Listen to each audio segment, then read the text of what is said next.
نحمده ونصلي على رسوله الكريم اما بعد بسم الله الرحمن الرحيم اللهم صل على محمد وعلى آل محمد وبارك وسلم رب اشرح لي صدري ويسر لي امري واحلل عقدة من لساني يفقهوا قولي واجعل لي وزيرا من اهلي آمین یا رب العالمین۔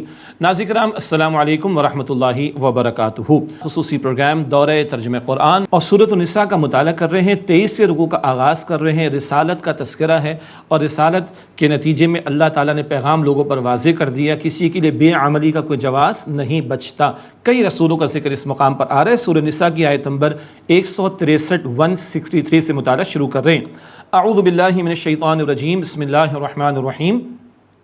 انا اوحینا الیک کما اوحینا الی نوح والنبیین من بعد، بے شک ہم نے اے نبی علیہ السلام آپ کی طرف وحی بھیجی جیسے ہم نے وحی بھیجی نوح علیہ السلام کی طرف اور ان کے بعد انبیاء کی طرف علیہم السلام۔ وأوحينا إلى إبراهيم وإسماعيل وإسحاق ويعقوب والأسباط وعيسى وأيوب ويونس وهارون وسليمان۔ سبحان اللہ، کتنا پیارا گلدستہ رسولوں کا ترجمہ کرتے ہیں۔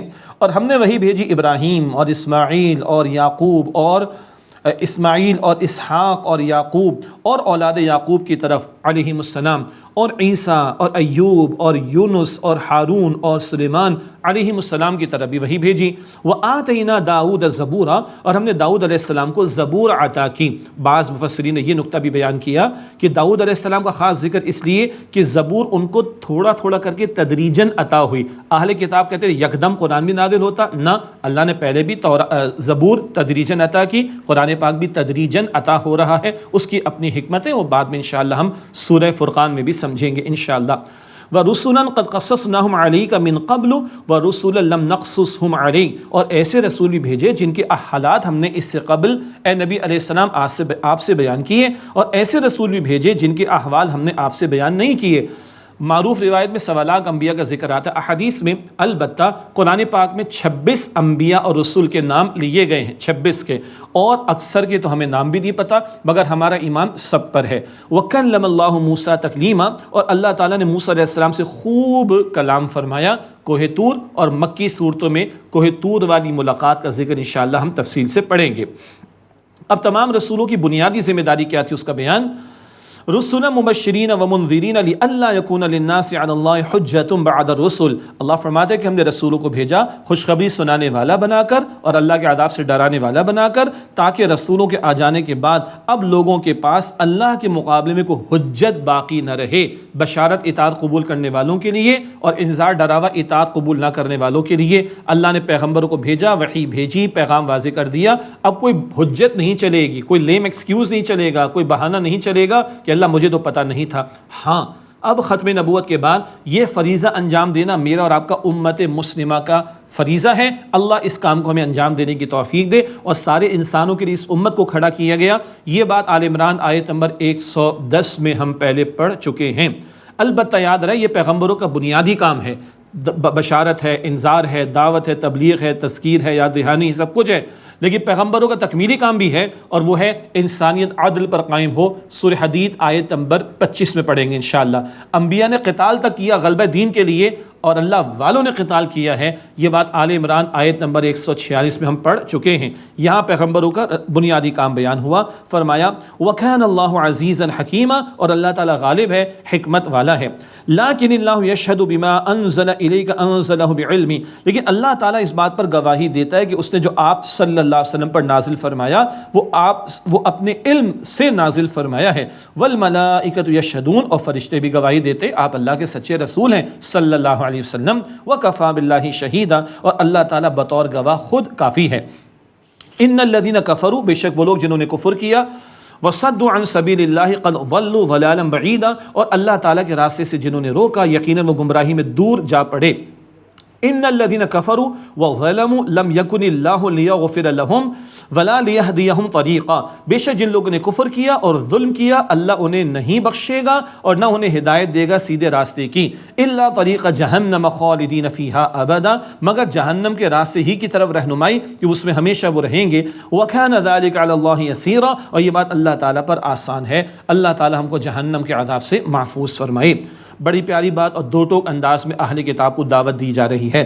یا ایھا الناس قد جاءکم الرسول بالحق من ربکم، اے لوگو تمہارے پاس تمہارے رب کی طرف سے حق کے ساتھ رسول آ گئے صلی اللہ علیہ وسلم، فآمنوا خیرا لکم، بس ایمان لے آؤ ان پر، اسی میں تمہاری خیر ہے۔ وَإِن تَكْفُرُوا فَإِنَّ لِلَّهِ مَا فِي السَّمَاوَاتِ وَالْأَرْضِ، اور اگر تم نے انکار کیا تو بے شک جو کچھ آسمان و زمین میں ہے وہ سب اللہ تعالیٰ کا ہے۔ اللہ کی شان بے نیازی کا بیان، تمہارے کفر سے اللہ کا کوئی نقصان نہیں۔ وَكَانَ اللَّهُ عَلِيمًا حَكِيمًا، اور اللہ خوب علم رکھنے والا، حکمت والا ہے۔ یا اہل الکتاب لا تغلو فی دینکم، اے اہل کتاب اپنے دین میں غلو نہ کرو۔ غلو کا مطلب ایکسٹریم پر چلا جانا، ایکسیسو ہو جانا۔ نصارہ ہیں عقیدے میں غلو کیا، عیسیٰ علیہ السلام کو خدا کا بیٹا قرار دے دیا معاذ اللہ، عمل میں رہبانیت اختیار کر لی۔ یہود ہیں عیسیٰ علیہ السلام کی دشمنی میں اتنے آگے گئے کہ ان پر الزام تراشیاں شروع کر دی معاذ اللہ۔ تو عقیدے اور عمل میں غلو نہ کرو، اہل کتاب کو منع کیا جا رہا ہے۔ ہمیں بھی رہنمائی مل رہی ہے، حضور نے فرمایا اس غلو کی وجہ سے پچھلی امتیں ہلاک ہوئیں۔ ہر شے کو اس کے مقام پر رکھیں گے اور اس کے لیے اصل دلیل آئے گی اللہ کی کتاب اور اس کے پیغمبر کی تعلیم کے نتیجے میں صلی اللہ علیہ وسلم۔ وَلَا تَقُولُوا عَلَى اللَّهِ إِلَّا الْحَقِّ، اور اللہ کے بارے میں حق کے سوا کچھ نہ کہو۔ اِنَّمَا الْمَسِيحُ عِيسَى ابْنُ مَرْيَمَ رَسُولُ اللَّهِ وَكَلِمَتُهُ، بے شک مسیح عیسیٰ ابن مریم علیہ السلام وہ مسیح اللہ کے رسول ہیں اور اس کا کلمہ، اللہ کے خاص کلمہ کن سے عیسیٰ علیہ السلام کی ولادت معجزانہ طور پر بغیر والد بی بی مریم کے ہاں علیہ السلام، تو اس لیے ان کو کلیمۃ اللہ کہا جاتا ہے۔ القاہا الی مریم، وہ کلمہ جو اللہ نے القاء کیا بی بی مریم کی طرف، وروح من، اور وہ اللہ کی طرف سے روح ہیں، اسی لیے عیسیٰ علیہ السلام کو روح اللہ بھی کہا جاتا ہے۔ تو روح تو اللہ نے سب میں پھونکی ہے نا، تمام انسانوں میں، جی، لیکن روحوں کے بھی درجات ہیں۔ ایک شان عیسیٰ علیہ السلام کی روح کی ہے، ان کو روح من کہا گیا، وہ اللہ کی طرف سے روح ہیں۔ اور ایک روح محمد مصطفیٰ صلی اللہ علیہ وسلم کی ہے، جن کا درجہ سب سے بڑا ہے۔ بعد از خدا بزرگ تو یہ قصہ مختصر، بہرحال وروح من، اور وہ اللہ کی طرف سے روح ہیں۔ فآمنوا باللہ ورسلہ، بس تم اللہ اور اس کے رسولوں پر ایمان لاؤ۔ ولا تقولوا ثلاثہ، اور تم مت کہو کہ تین ہیں۔ یہ عیسائیوں کا ٹرینٹی کا تصور، تثلیث کا تصور، خدا، عیسیٰ، جبرائیل مل کر تین خدا، اور ہر ایک اپنی اپنی جگہ خدا، اس سے منع کیا جا رہا ہے، حرام بات ہے، شرک ہے۔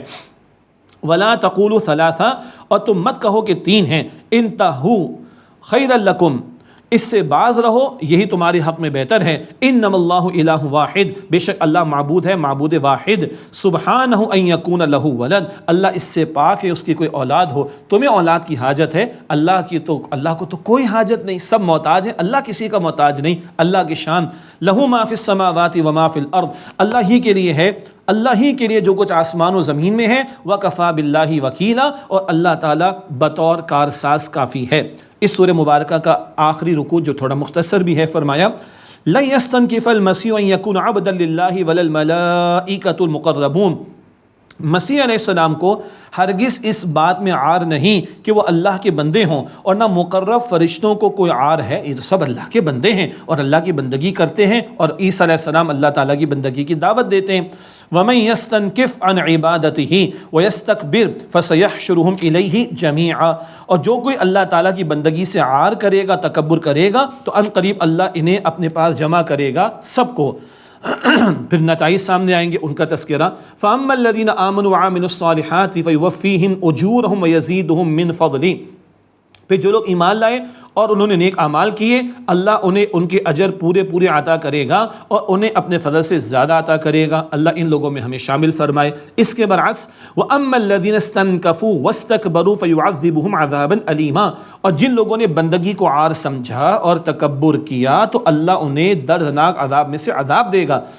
وَلَا يَجِدُونَ لَهُم مِّن دُونِ اللَّهِ وَلِيًّا وَلَا نَصِيرًا، اور وہ اپنے لیے اللہ تعالیٰ کے سوا نہ کوئی دوست پائیں گے نہ کوئی مددگار۔ اللہ اس برے انجام سے ہماری حفاظت فرمائے۔ پھر بڑی پیاری دعوت دی جا رہی ہے، یا ایھا الناس، اے انسانو، قد جاءکم برہان من ربکم، یقیناً تمہارے پاس تمہارے رب کی طرف سے روشن دلیل آ چکی، مراد محمد مصطفیٰ ہیں صلی اللہ علیہ وسلم۔ وانزلنا الیکم نورا مبینا، اور ہم نے تمہاری طرف نازل کیا ہے واضح نور کو، واضح روشنی کو، مراد قرآن۔ تو قرآن اور صاحب قرآن صلی اللہ علیہ وسلم دونوں روشن دلیل ہیں اور دونوں بینہ ہیں۔ اس سورہ بینہ میں بھی ذکر آئے گا آخری پارے میں انشاءاللہ تعالی۔ تو قرآن اور صاحب قرآن پر ایمان لانے کا تقاضا فرمایا۔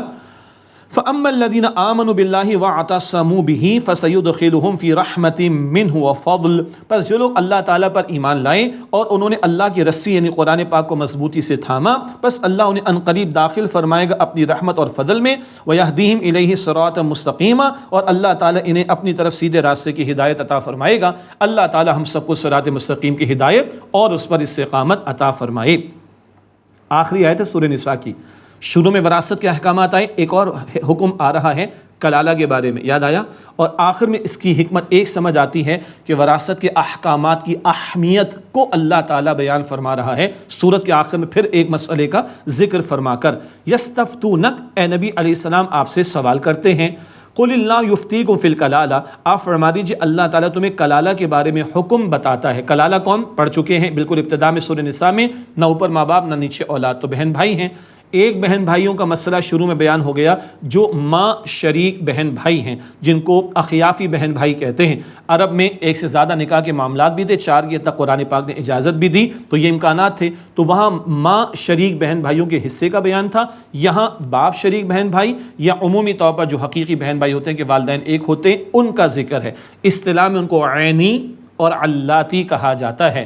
عینی اور علاتی تفصیل پڑھ لیجئے گا تفاسیر میں۔ یہاں کلالہ اس حوالے سے کہ باپ شریک بہن بھائی اور حقیقی بہن بھائی جن کے ماں باپ ایک ہوتے ہیں، ان کا تذکرہ فرمایا۔ ان امرؤ ہلک لیس لہ ولد ولہ اخت فلہا نصف ما ترک، اگر کوئی ایسا مرد مر جائے جس کی نہ کوئی اولاد ہو، جس کی کوئی اولاد نہ ہو اور اس کی ایک بہن ہو، تو اس بہن کو اس ترکے کا نصف ملے گا۔ وہ جو بہن بھائیوں، بیٹے اور بیٹی کا معاملہ اسی طرح ڈسٹریبیوشن ہوگی اس صورت میں کلالہ کی۔ تو اگر اس کی ایک بہن ہو مرنے والے کی جس کی کوئی اولاد نہیں کلالہ، تو بہن کو اس کے ترکے کا نصف ملے گا۔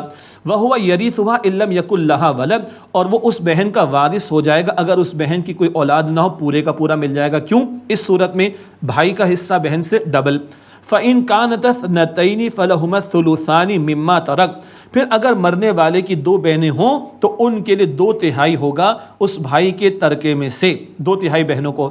وَإِن كَانُوا إِخْوَةً رِجَالًا وَنِسَاءً، اور اگر بہن بھائی کچھ مرد اور کچھ عورتیں ہوں، مکس ہیں، زیادہ ہیں، فَلِلذَّكَرِ مِثْلُ حَظِّ الْأُنثَيَيْنِ، تو ایک مرد کے لیے 2 عورتوں کے برابر حصہ ہوگا، بھائی کا حصہ بہن سے ڈبل۔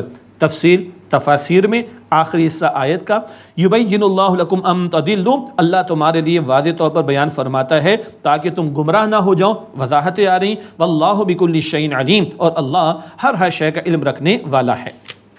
الحمدللہ ایک اور طویل سورۃ النساء کی تکمیل ہوئی۔ اب آغاز سورۃ المائدہ کا، یہ بھی ایک طویل مدنی سورت ہے، 16 رکوعوں پر مشتمل ہے، اور اس کے جو موضوعات ہیں ان میں معاف کیجیے گا ناظرین کرام، اہل کتاب پر اتمام حجت اور 2 ٹوک آخری بات ان سے کی جائے گی یہود و نصارہ سے۔ اسی طرح شریعت کے تکمیل کے احکامات بھی صورت میں آئیں گے، اور شریعت کے نفاذ کی جد و جہد اور اس حوالے سے رہنمائی اور اس حوالے سے تقاضے، یہ موضوعات بھی سورۃ المائدہ میں انشاءاللہ ہمارے سامنے آئیں گے۔ 16 رکوع ہیں، پہلے 2 رکوعوں میں شریعت کے حوالے سے کچھ احکامات کا بیان آئے گا انشاءاللہ تعالی۔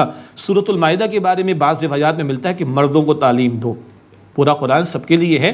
سورہ نساء عورتوں کے لیے تعلیم کا معاملہ، سورہ مائدہ مردوں کے لیے تعلیم کا معاملہ، اور مردوں کو مردانگی دکھانی، بھاری کام ان کے ذمہ، گھر میں بھی دین پر عمل، باہر نکل کر دین کی دعوت اور اللہ کے دین کی سربلندی کے لیے جد و جہد۔ آج کہاں کہاں محنتیں ہو رہی ہیں، اسٹرگل ہو رہی ہے، جد و جہد ہو رہی ہے، جذبات کا اظہار ہو رہا ہے، سب کچھ ہو رہا ہے، دین کے لیے کتنا ہو رہا ہے ہم سب چیک کر لیں۔ تو روایات حدیث میں ذکر آتا ہے مردوں کو اس کی تعلیم ہونی چاہیے تاکہ مردوں کو پتہ چلے کتنے بھاری بھرکم ذمہ داریوں کے معاملات ان پر ڈالے گئے ہیں۔ سورۃ المائدہ، بسم اللہ الرحمن الرحیم۔ یا ایھا الذین آمنوا اوفوا بالعقود، اے ایمان والو اپنے وعدے پورے کرو۔ معاملات زندگی وعدے کی تکمیل پر ان کا انحصار، پہلی بات اس کے تعلق سے آئی۔ احلت لکم بہیمۃ الانعام الا ما یتلی علیکم غیر محل الصید وانتم حرم، تمہارے لیے چوپائے مویشی حلال کیے گئے ہیں سوائے وہ جو تمہیں پڑھ کر سنائے جاتے ہیں کہ جن کی حرمت ہے، مگر یہ کہ شکار کو حلال نہ جانو جبکہ تم حالت احرام میں ہو۔ مویشی چرنے والے جانور حلال ہیں، 20 درندے گوشت خور جانور منع ہیں، اور کچھ اور حرمتیں احادیث مبارکہ میں بھی آئی ہیں. پنجوں سے نوچ کر کھانے والے پرندے وہ بھی حرام کیے گئے, کچھ اور بھی وہ تفصیلات احادیث میں. حلال کیا کیے گئے؟ چوپائے مویشی درندے منع کیے گئے, کچھ ذکر قرآن پاک میں, کچھ تفصیلات حلت و حرمت کی احادیث میں. ہاں, شکار کو حلال نہ جانو غیر محل الصید وانتم حرم, شکار کو حلال نہ جانو جبکہ تم حالت احرام میں ہو.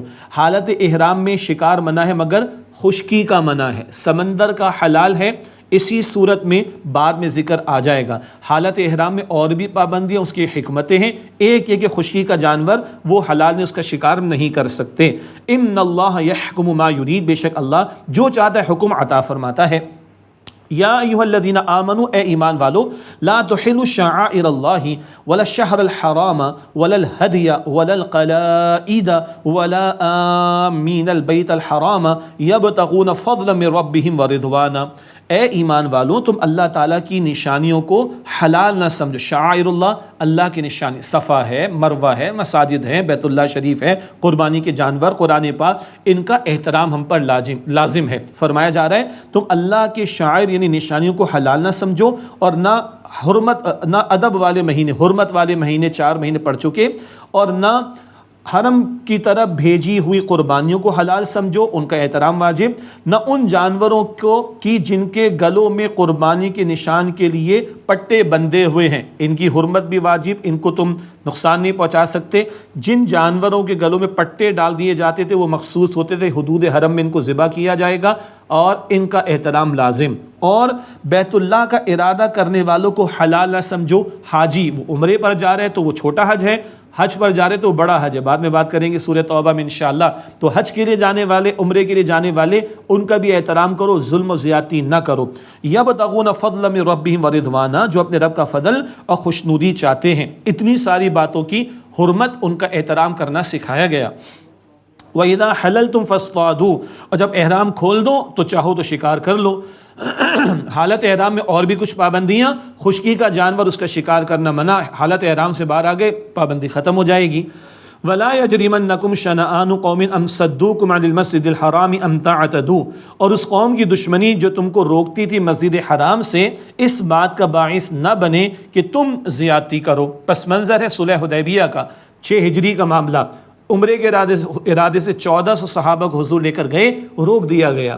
اگلے سال عمرہ قضا ہوا, لیکن 12 مسلمانوں کو روکا گیا. اللہ تعالیٰ بڑی پیاری تفصیل دے رہا ہے, ان کی دشمنی میں آ کر تم کوئی زیادتی کا معاملہ نہ کرنا. سبحان اللہ, یہ ہمارے دین کا معاملہ. ٹیٹ فار ٹیٹ کی بات نہیں چلے گی اس طرح کہ جو انہوں نے کیا تو ہم بھی وہ کریں گے. نہیں, ہمیں اپنے معاملات کو عدل کی بنیاد پر اور دین کی تعلیم کی بنیاد پر سنوارنے کی کوشش کرنی ہے. تو کسی قوم کی دشمنی جو تمہیں مسجد حرام سے روکتی تھی, اس بات کا باعث نہ بنے کہ تم زیادتی کرو. زیادتی سے ہمارا دین ہمیں منع کرتا ہے.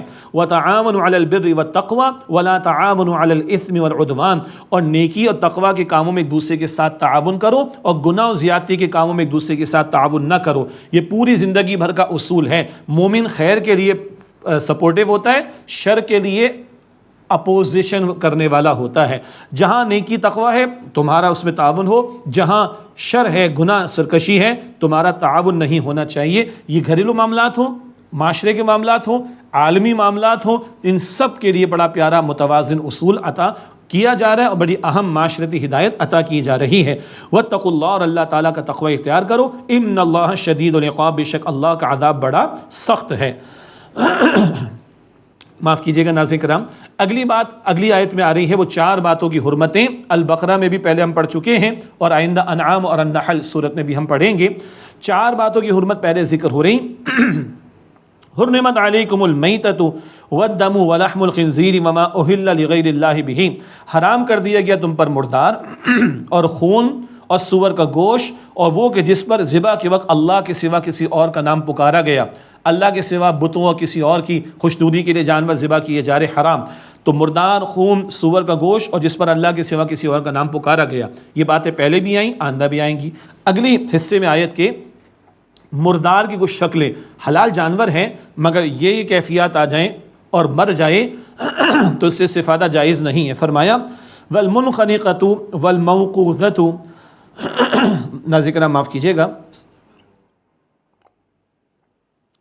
والمنخنقۃ والموقوذۃ والمتردیۃ والنطیحۃ وما اکل السبع الا ما ذکیتم، اور گلا گھٹنے سے مرا ہوا اور چوٹ کھا کر مرا ہوا اور گر کر مرا ہوا اور سینگ لگ کر مرا ہوا اور جس کو درندے نے کھا لیا، یہ بھی مردہ حرام ہے، الا ما ذکیتم، مگر یہ کہ جو تم نے ذبح کر لیا۔ جانور نے، کسی نے اس کو پکڑا، حلال جانور بکری وغیرہ کو، اور وہ تم پہنچے، وہ جانور بھاگ گیا، تم نے اس کو زندہ حالت میں ذبح کر لیا، حلال۔ اس کو چوٹ لگی، ابھی مرا نہیں، تمہارے ہاتھ آگے حلال جانور ذبح کر لو تو حلال، ادروائز مردہ حرام ہے اور مردار حرام ہے۔ وما ذبح علی النصب وان تستقسموا بالازلام، اور جو بتوں کی قربان گاہ پر ذبح کیا گیا، چاہے وہ جانور حلال لیکن ذبح کیا گیا بتوں کی قربان گاہ پر، یہ تو غیر اللہ کا معاملہ، حرام۔ وان تستقسموا بالازلام، اور یہ کہ تم تیروں کے ذریعے تقسیم کرو، بہت ساری باتیں تھیں، جوا اس میں تیر استعمال کرتے، گوشت تقسیم کرتے اس میں تیر استعمال کرتے، کوئی کام کرنا نہیں کرنا، فلاں کام تیر پر یہ لکھ دیا، فلاں پر وہ لکھ دیا، یہ چانس یہ آ گیا تو یہ کریں گے، فلاں آ گیا تو یہ کام نہیں کریں گے، اس طرح وہ تیروں کی تقسیم کے ذریعے جوئے کے معاملات اور اپنے کاموں کے کرنے نہ کرنے کے فیصلے کرتے، اس کو بھی حرام قرار دیا گیا ہے۔ مزید تفصیلات آپ تفاسیر میں دیکھ سکتے ہیں۔ فرمایا ذالکم فسق، یہ گناہ کی باتیں ہیں۔ الیوم یئس الذین کفروا من دینکم، آج کافر تمہارے دین سے مایوس ہو گئے۔ اب تکمیل دین کی بات آ رہی ہے۔ فلا تخشوہم وخشونی، پس تم ان سے نہ ڈرو اور اللہ فرماتا ہے مجھ سے ڈرو۔ الیوم اکملت لکم دینکم واتممت علیکم نعمتی ورضیت لکم الاسلام دینا، آج کے دن میں نے تمہارے لیے تمہارے دین کو مکمل فرما دیا اور تم پر اپنی نعمت پوری فرما دی، اور میں نے تمہارے اسلام کو دین کے طور پر پسند کر لیا۔ سبحان اللہ، یہ ہے اللہ تعالیٰ کا اعلان نبی مکرم صلی اللہ علیہ وسلم پر۔ دین شروع دن سے چلا آیا آدم علیہ السلام سے، مگر اس کی تکمیل محمد مصطفیٰ کریم پر ہو گئی صلی اللہ علیہ وسلم۔ زندگی کے انفرادی کے ساتھ ساتھ اجتماعی معاملات کے لیے اصولی اور تفصیلی رہنمائی دے دی گئی قرآن کریم میں، سنت رسول میں۔ نئے معاملات آئیں گے، اجتہاد کا دروازہ شرائط کے ساتھ کھلا ہوا ہے، امت کے علماء امت کی رہنمائی کر دیں گے، کتاب و سنت سے اصول اخذ کر کے نئے معاملات کے لیے رہنمائی اجتہاد کے نتیجے میں سامنے آ جائے گی۔ تو دین مکمل، اور دین کو اللہ کہتے ہیں نعمت ہے۔ یہ مشقتیں بعض احکام میں اگر محسوس ہوتی بھی ہیں تو ہماری بھلائی کے لیے اللہ کہہ رہا ہے کہ اپنی نعمت تم پر مکمل فرما دی، وَرَضِيتُ لَكُمُ الْإِسْلَامَ دِينًا، اور اللہ فرماتا ہے میں نے تمہارے لیے اسلام کو دین کے طور پر پسند کر لیا۔ Islam is not just a religion of English، Islam is دین آف عربک۔ اسلام صرف انگریزی والا ریلیجن نہیں کہ زندگی کے چند امور کے لیے رہنمائی دیتا ہو، اسلام مکمل ضابطہ حیات ہے، کمپلیٹ کوڈ آف لائف ہے، انفرادی اجتماعی دونوں زندگیوں کے لیے رہنمائی دیتا ہے۔ یہ باتیں تفصیل سے البقرہ میں آ چکی ہیں۔ فرمایا فمن اضطر فی مخمصۃ غیر متجانف لإثم فإن اللہ غفور رحیم، پھر جو بھوک میں لاچار ہو جائے لیکن گناہ کی طرف مائل نہ ہو تو گنجائش ہے جان بچانے کے لیے، استفادہ کر لے، بے شک اللہ تعالیٰ بخشنے والا رحم فرمانے والا ہے۔ دین بڑا پیارا ہے، حالات کے بدلنے سے حکم میں رعایت یہ تبدیلی آتی ہے۔ کسی کی جان پر بن آئے، جان جا رہی ہے اور حلال کچھ نہیں ہے تو حرام ہی اگر فقط ہے تو گناہ کا ارادہ نہ کرے، بقدر ضرورت استعمال کر لے تاکہ جان بچ جائے، تو یہ معاف ہے۔ یہ ہمارے بڑے دین کی بڑی پیاری تعلیمات ہیں۔ فرمایا فَإِنَّ اللَّهَ غَفُورٌ رَحِيمٌ، بس بے شک اللہ بہت بخشنے والا، نہایت رحم فرمانے والا ہے۔ يَسْأَلُونَكَ مَاذَا أُحِلَّ لَهُمْ، اے نبی صلی اللہ علیہ وسلم آپ سے پوچھتے ہیں ان کے لیے کیا حلال کیا گیا ہے۔ قُلْ أُحِلَّ لَكُمُ الطَّيِّبَاتُ، آپ فرما دیجیے تمہارے لیے پاکیزہ چیزیں حلال کی گئی ہیں۔ بڑا پیارا جواب ہے، پاکیزہ۔ اسلام نے جو ہمیں احکام عطا فرمائے ان میں ہماری روح اور ہمارے بدن دونوں کا خیال رکھا گیا۔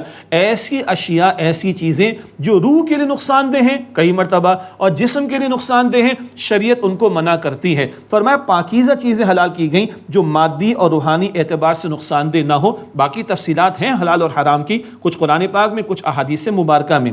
اب شکاری جانوروں کے بارے میں ایک رہنمائی فرمایا وَمَا عَلَّمْتُم مِّنَ الْجَوَارِحِ مُكَلِّبِينَ تُعَلِّمُونَهُنَّ مِمَّا عَلَّمَكُمُ اللَّهُ، اور جو تم شکاری جانوروں کو سدھاؤ، یعنی ان کو تیار کرو، ٹرین کرو شکار پر دوڑانے کے لیے، تو تم ان کو سکھاتے ہو اس میں سے جو اللہ نے تمہیں سکھایا۔ شکاری جانور کو استعمال کر کے، کتا ہے، باز وغیرہ ہے، اس کو ٹرین کیا جاتا ہے کہ جا کے پکڑے گا کسی جانور کو، پھاڑے گا نہیں، پکڑ کر رکھے گا اور مالک آ کر اس سے پھر استفادہ کرے گا۔ تو تم سکھاؤ انہیں سکھاتے ہو اس میں سے جو اللہ نے تمہیں سکھایا، فَكُلُوا مِمَّا أَمْسَكْنَا عَلَيْكُمْ، بس اس میں سے کھاؤ جو وہ تمہارے لیے پکڑ رکھیں. تمہیں ٹرین کرنا ہے، چھوڑتے ہوئے بسم اللہ بھی پڑھو گے اور ذبح کرو گے اس کو بہرحال، لیکن کیا ہے وہ شکاری جانور تمہارے لیے پکڑ کر رکھیں. وَاذْكُرُوا اسْمَ اللَّهِ عَلَيْهِ، اور اس پر اللہ کا نام لو، اب ذبح کر لو. وَاتَّقُوا اللَّهَ، اور اللہ کا تقوی اختیار کرو. إِنَّ اللَّهَ سَرِيعُ الْحِسَابِ، بے شک اللہ جلد حساب لینے والا ہے. اس کے حوالے سے مزید تفصیلات کہ تیر مارا جائے، بلٹ استعمال کیا جائے، یہ احکامات تفاسیر میں دیکھیے گا. شکاری جانوروں شکار کے حوالے سے بھی دین نے رہنمائی عطا فرمائی. اللہ تعالیٰ دین سے محبت عطا فرمائے، دین پر یقین عطا فرمائے، دین کو سیکھنے کی توفیق دے اور دین پر عمل کی توفیق دے اور دین کی دعوت اور دین کے نظام کے قیام کی جد و جہد کی ہمیں توفیق عطا فرمائے. آمین یا رب العالمین. وآخر دعوانا الحمد للہ رب العالمین. والسلام علیکم ورحمۃ اللہ وبرکاتہ.